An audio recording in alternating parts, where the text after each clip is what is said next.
এক নজরে কুরআন, ডক্টর মিজানুর রহমান আজহারি। সূরা রাদ।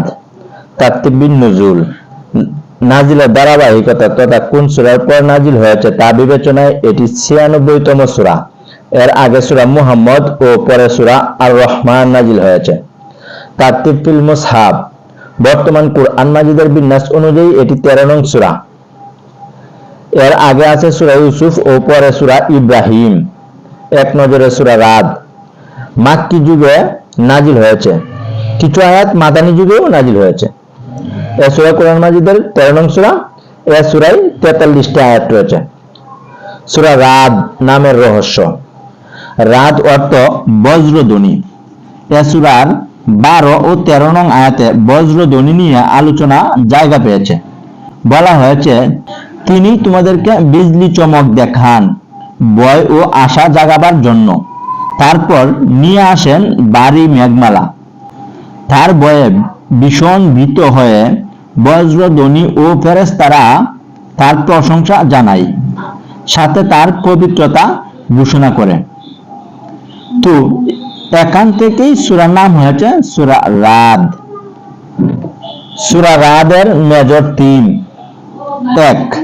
বিশ্বজগতের প্রতি আল্লাহর নিয়ন্ত্রণ, কুরআনের বিস্ময়কর শক্তি। ২. দুনিয়ার জীবনের কর্ণস্থায়িত্ব, আত্মীয়তার সম্পর্ক বজায় রাখবার গুরুত্ব। ৩. গুনাহের পরও বান্দাকে ছাড় দেওয়ার কারণ, কৃতজ্ঞতা প্রকাশের প্রয়োজনীয়তা। সূরার শুরু শেষ সম্পর্ক। সূরার শুরুতে রাসূল সাল্লাল্লাহু আলাইহি ওয়াসাল্লামকে উদ্দেশ্য করে বলা হয়, তোমার রবের পক্ষ থেকে তোমার কাছে যা নাজিল করা হয়েছে তা সত্য, কিন্তু বেশিরভাগ মানুষ একে সত্য বলে মানছে না। তবে তারা না মানলেও স্বয়ং আল্লাহ এ ব্যাপারে সাক্ষী হিসেবে আছেন। এছাড়া যাদের কাছে কিতাবের জ্ঞান আছে তারাও সাক্ষী। সূরার শেষ আয়াতে আল্লাহ এ বিষয়টি জানালেন আমাদেরকে। অন্য সূরার সঙ্গে সম্পর্ক। এ সূরার আগে সূরা হলো সূরা ইউসুফ, যার মধ্যে আল্লাহ তাআলা বলেছেন, মহাকাশ ও পৃথিবীতে কত নিদর্শন আছে যেগুলোর পাশ দিয়ে তারা চলাফেরা করে, অথচ সেগুলোর ব্যাপারে তারা উদাসীন। অতঃপর এই সূরায় এসে সেই নিদর্শনগুলোর মধ্যে থেকে কিছু নিদর্শন কুলে কুলে বর্ণনা করলেন তিনি। সূরা রাদ এর শানে নজুল। মক্কায় দিন যত যাচ্ছে মুমিনদের অবস্থা ততই খারাপ হচ্ছে। আল্লাহ তাআলা একের পর এক বার্তা পাঠাচ্ছেন। তার রাসূল সাল্লাল্লাহু আলাইহি ওয়াসাল্লাম মুশরিকদের কাছে ইসলামের দাওয়াত পৌঁছে দিচ্ছেন, কিন্তু মুশরিকরা বারবার মুখ ফিরিয়ে নিচ্ছেন। মুমিনরা সে সময় ভাবতে লাগলো, এমন অলৌকিক কিছু যদি ঘটতো যা দেখে তারা ঈমানদার হয়ে যেত।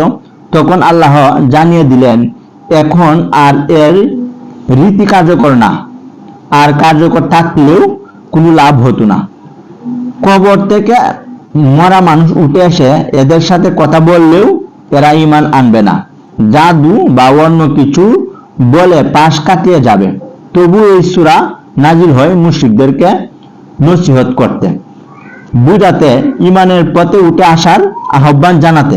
মুহাম্মদ সাল্লাল্লাহু আলাইহি ওয়াসাল্লাম যে সত্য নবী, আল্লাহ এক কথা তুলে ধরেছেন, তাদেরকে পরকালের বাস্তবতা সম্পর্কে ধারণা দিয়েছেন, আর এই বুঝানোর ফাঁকে ফাঁকে দিয়েছেন কিছু সতর্ক বাণী।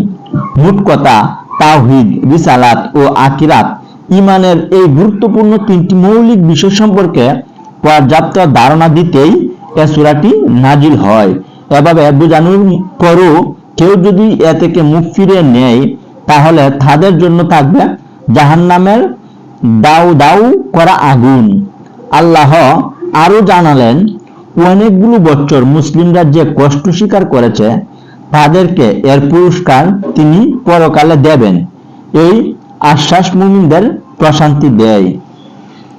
সূরা রাদের সেগমেন্ট: আল্লাহর ক্ষমতার নিদর্শন। এই যে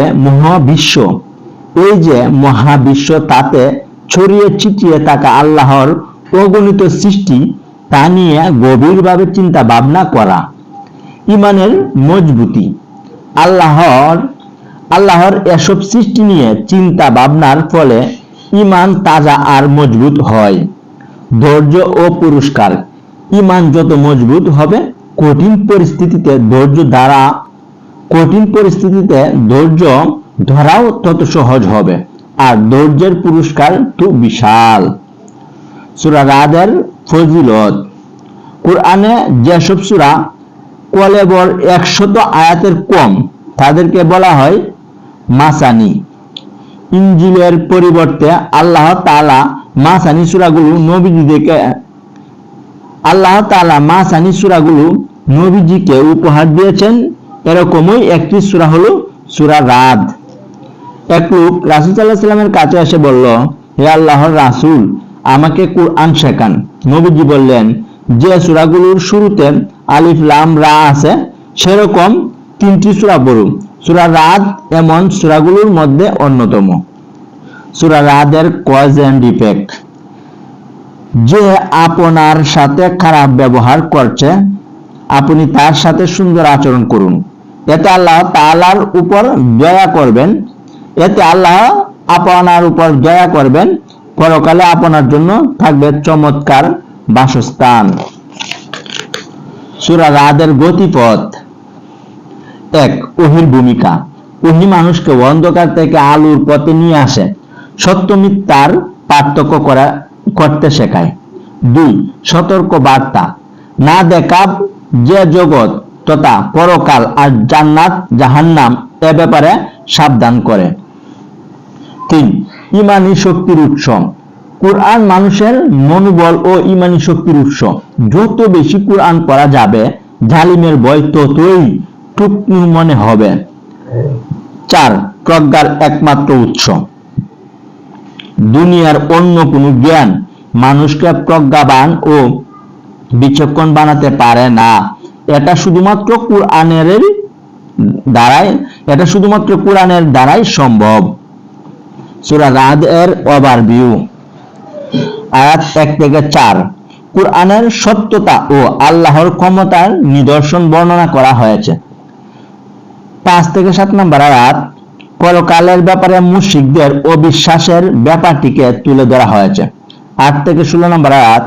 আল্লাহর জ্ঞান চারদিকে বিস্তৃত, তার ক্ষমতাও অসীম, সবকিছু তারই বেঁধে দেওয়া নিয়মের অধীন।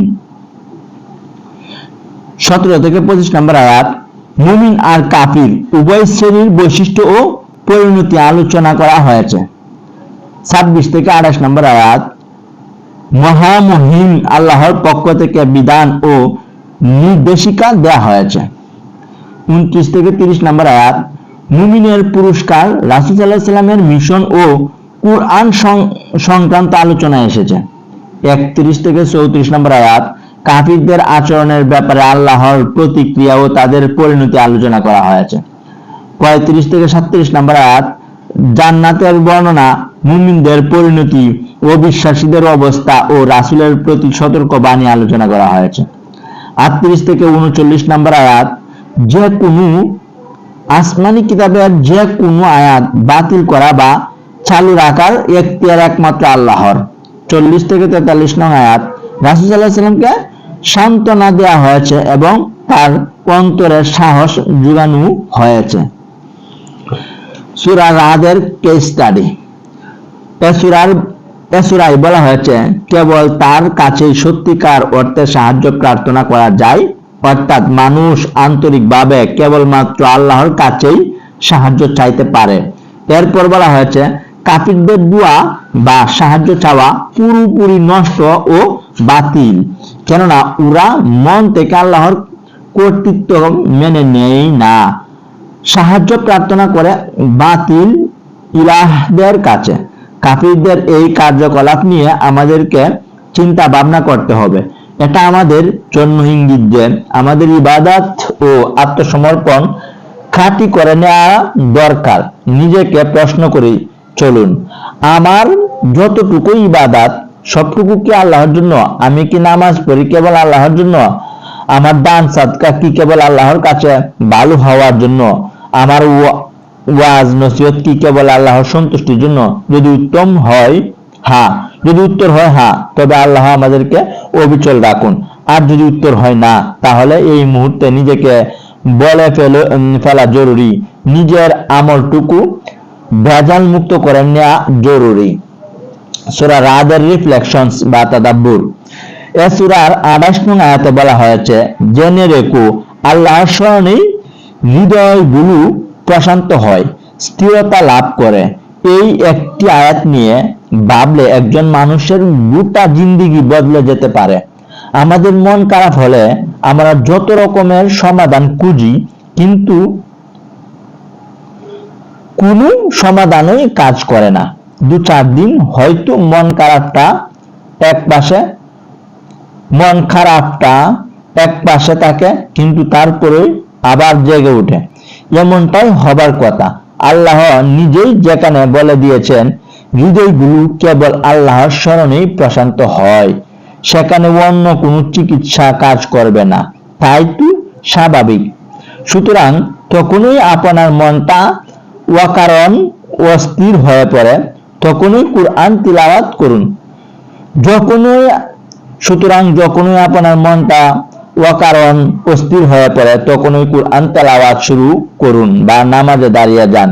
দেখবেন জীবনটাকে মনে হবে শিশির ভেজা এক সতেজ সকাল। সূরা 26 নং আয়াতে আল্লাহ বলেন, আল্লাহ যাকে চান তার জীবিকায় প্রশস্ততা দেন, আবার যাকে চান সংকুচিত করে দেন। এই একটি আয়াত আপনার পুরো মাইন্ডসেট বদলে দিতে পারে। রিজিকের পেছনে আমরা কেবল ছুটেই চলেছি, কিভাবে আরো 2 পয়সা ইনকাম করা যায় সেই চিন্তা আমাদের মাথায় ঘুরপাক খেতে থাকে সব সময়। এদিকে আমল নেই, রিজিক নেই, কিন্তু এমন কর্মকাণ্ড তো মুসলিমের শোভা পায় না। আমরা অবশ্যই রিজিকের তালাশ করব, কারণ আল্লাহ আমাদেরকে এমনটা আদেশ করেছেন। আর রিজিকের প্রশস্ততাও তো আল্লাহর হাতেই। তিনি যাকে চান তার জীবিকায় প্রশস্ততা দেন। তাই আমলের উপর জোর দেওয়া জরুরি।